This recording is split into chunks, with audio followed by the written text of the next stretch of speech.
Well, Janet Yellen served as U.S. Treasury Secretary from 2021 until earlier this year. Before that, she ran the U.S. Federal Reserve from 2014 to 2018, the first woman to hold both of those high-profile jobs. And she joins us now for an exclusive interview. Secretary Yellen, thank you so much for joining us. Welcome to the program. So there has been a collective sigh of relief now that that 90-day pause has been announced, not including the 10% tariff. But there is still so much uncertainty about what comes next. The Economist headline this morning reads this: Trump's incoherent trade policy will do lasting damage. Even after his backtracking, the president has done profound harm to the world economy. Do you agree with that assessment? I completely agree with it.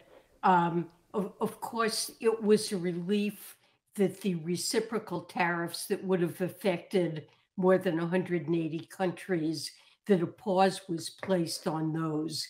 But still, even if they never go into effect, the US and global economies have suffered a huge protectionist shock. We have enormous, almost prohibitive tariffs on China, which is one of our most important sources of imports, very substantial tariffs still on Canada and Mexico, on the auto sector, and a 10% general tariff that applies to most countries around the world. And economists calculate that at this point, average tariff levels are now in the 20 to 25% range. At the beginning of the Trump administration, they were just over 2%. So even if the reciprocal tariffs are abandoned, we have the highest average tariff rate since 1934. And this is going to raise the costs that households in the United States face. One credible estimate that came out this morning that takes into account yesterday's actions estimates a cost to the typical American household of the existing tariffs of about $4,000, which is enormous. It'll have a significant impact on the price level and an adverse impact on the United States and on the global economy. Janet, one of the things that we were covering a few months ago was the fact that Donald Trump had made several very, very controversial nominations to lead very serious cabinet positions. However, when Scott Bessent was nominated, there was really this sort of collective sigh of relief on Wall Street, where a lot of people thought, wow, you finally have a grown-up in one of the most important cabinet positions at the White House. Obviously, this man is a very successful hedge fund manager. When you look at what is happening right now, here you have somebody who had the same job as you, somebody as Treasury Secretary, essentially trying to convince the American people that a global trade war would actually benefit them, that it would benefit Main Street. What advice do you have for your successor? Well, my advice to my successor and to other senior economic officials is that all of them should be explaining to the president why his policies are so damaging to the American economy and why they will harm American workers and households, as well as people around the world. And economists are really in agreement about this. It coincides with the headline that you read to me just a few minutes ago. And they should make sure that the president understands this reasoning, understands what impact it has been having on markets, why it's so dangerous, and that there needs to be a coherent public message about the rationale for tariffs that have been put in place and how the approach that's being implemented achieves those goals. And that hasn't happened. I don't know what's happening inside the Trump administration, but my hope would be that although my successor has been supporting President Trump's approach, that he's giving good advice behind closed doors. Secretary Yellen, interest rates on U.S. Treasury bonds typically go down during crises like this as investors flock to what they view as a safe haven. That didn't happen this time, and it's reported that that's one of the reasons that President Trump even put a pause on these tariffs. Let me ask you, have foreign investors lost faith, in your view, in the credibility of the United States?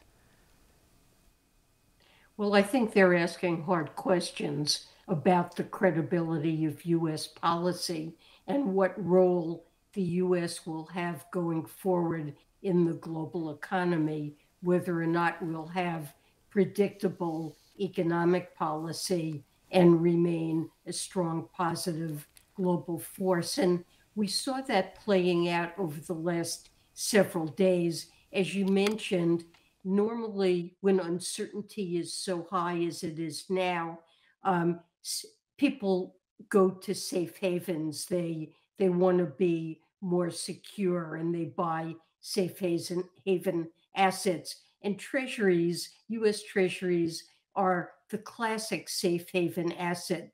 So you would expect to see treasury yields decline, and when that happens, the dollar would typically go down. But what we saw instead is that yields rose meaningfully, and that this seemed to suggest both the downward pressure on the dollar and the downward pressure on bond prices, that investors were questioning whether or not treasuries really are a safe haven. And, this could be very damaging. It caused highly leveraged hedge funds that hold U.S. treasuries to begin to sell their holdings. And that's something that could really begin to trigger financial instability if there is massive sales of U.S. treasuries. So my understanding is that this is something that was an influence on President Trump in getting him to pause the reciprocal tariffs, and it's certainly something that should be of concern. Secretary, I want to talk about another one of your successors, Jerome Powell. Jerome Powell's term ends in 2026, so in about a year or so. If you go back to Donald Trump's first term, he tried to sort of make very kind of controversial picks for the Federal Reserve Board of Governors, as I'm sure you'll remember, including Stephen Moore, including Judith Shelton. These are people who have very extreme views and are extremely controversial. He failed that time around. How concerned are you on that front if he's able to succeed on some of those controversial picks this time around? Well, I am concerned because I see the Fed as a tremendous source of stability in economic policy making. The Fed is independent. It prizes its independence. It focuses squarely on carrying out its dual mandate for price stability and maximum employment. And it's been very predictable and I believe very thoughtful and sensible in its policy approach. And this really relies on good appointments of all of the officials who serve on the Federal Open Market Committee. I think that Jay Powell has done an excellent job of leading it. And yes, certainly in the past, President Trump has attempted to appoint individuals with ideas that are, I think, dangerous and certainly not mainstream. But it is a committee that's important. And to be successful, a chairman doesn't dictate policy. A chairman needs to convince other members of the committee to support the chairman's recommendations. And this is currently a committee with deep economic and market expertise. And I think simply if President Trump were successful in replacing Powell with someone who had very non-mainstream ideas, I would really wonder if that person could successfully chair the committee and produce a coherent monetary policy. What would be the consequences of that? What would be the consequences of that if one of Donald Trump's sort of more controversial picks ended up becoming chair? I think it might make it quite difficult for the Federal Open Market Committee to act in a predictable way that market participants could understand. Currently, the Federal Reserve's so-called reaction function, how it responds to incoming data to achieve its goals, is pretty well understood by markets. And there's clearly a strong commitment to price stability. Politics don't matter at all in the committee's decision. And this is something that is conducive to good market performance and market stability. And we've heard Jay Powell say that he plans on finishing out his term as well, despite not so subtle pressure in the form of posts on social media from the president in the last few days that now would be a good opportunity and chance for him to lower interest rates. He has yet to do that. Secretary Yellen, I don't have to tell you that this is a president, this is an administration that has been quite scathing in their assessment of how you and your colleagues under President Biden handled the economy. They constantly bash your work. I just want to play an example of some of that scathing commentary for you. Biden left us a mess. He left us tremendous inflation, tremendously high costs of products. He left us a mess. Right now, we're like a chicken that's being plucked at from all over the world. We're not going to let that happen anymore. We inherited from Joe Biden an economy in total freefall. There has been zero jobs growth for American workers in 4 years. In other words, all jobs growth had gone to foreign workers. That is a depression, not a recession. That is a depression for the American worker. We had an economy that was in a state of calamity and catastrophe. Secretary Yellen, how do you respond to that? Now is your chance to correct the record. Well, I would point out to you that The Economist magazine described the U.S. economy as the envy of the world. President Trump inherited an economy where growth was very strong.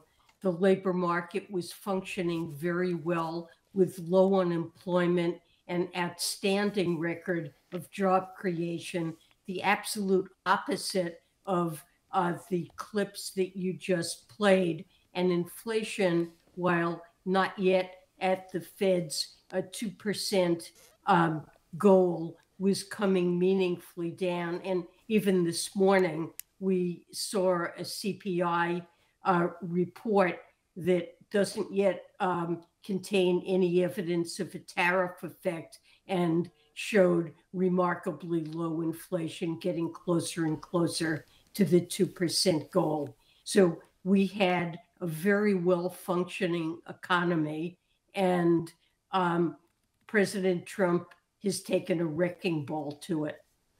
You're now back to being a professor. I have to ask you, how would you grade how the Trump administration has handled the economy thus far? I'm afraid I could not give it a passing grade. I'm sorry. I think policy has been, this is the worst self-inflicted wound that I have ever seen an administration impose on a well-functioning economy. It is, if you take the whole complex of Trump policies, tariffs that, as I just said, could cost the average household up to around $4,000 a year. The DOGE cuts in services, whether it's for our veterans, Social Security, the Internal Revenue Service, the agencies the public interacts with, a spending plan that is likely to involve huge cuts in Medicaid and food stamps that lower income families particularly rely on, all in order to support tax cuts that mainly benefit the wealthy. You had an administration that said it's worker focused, and I really can't think of an overall economic agenda that could be more devastating on every front, from tariffs to cuts in government services to leaving very large deficits, taking policies that will expand the deficit when we need to see exactly the opposite. This is going to be devastating for American households and workers. And quickly, the likelihood of a recession due to President Trump's economic policies, in your view? Well, it's clearly risen. And in addition to the tariffs and the negative likely impact on consumer spending, we have a huge uncertainty shock. No one knows where any of this is going. We're now in a huge war with China, and the tariffs that have been imposed on China are what I would call prohibitive. They're going to result in massive impacts on the United States and the global economy. No one knows where these policies are headed. President Trump says he wants to create manufacturing jobs. What firm is going under these circumstances with this level of uncertainty is going to undertake a long-lived investment? And, you know, the shortage, the decline in investment spending and consumer spending could easily trigger a recession. So I think the odds have meaningfully risen. I wouldn't want to predict we will have one, but I'm certainly concerned about it. What a difference 3 months make. You know, when you think about what happened when you left office, the US had a strong, resilient economy. Yes, there were inflationary pressures, but it was still strong and resilient. You look at where we are now, bond yields rising, the S&P and the Dow in correction territory. You've got companies like Walmart and Delta who are refusing to issue guidance for the year. And you have JP Morgan saying that there is now a 60% chance of a recession in this country. On top of that, Goldman Sachs saying there's a 45% chance of a recession as well. Janet Yellen, former US Treasury Secretary and former head of the US Federal Reserve, thank you. What an honor. Thank you so much for joining us today. We really appreciate Thank you for your having perspective. me. Please come back. Please come back. Thank you so much.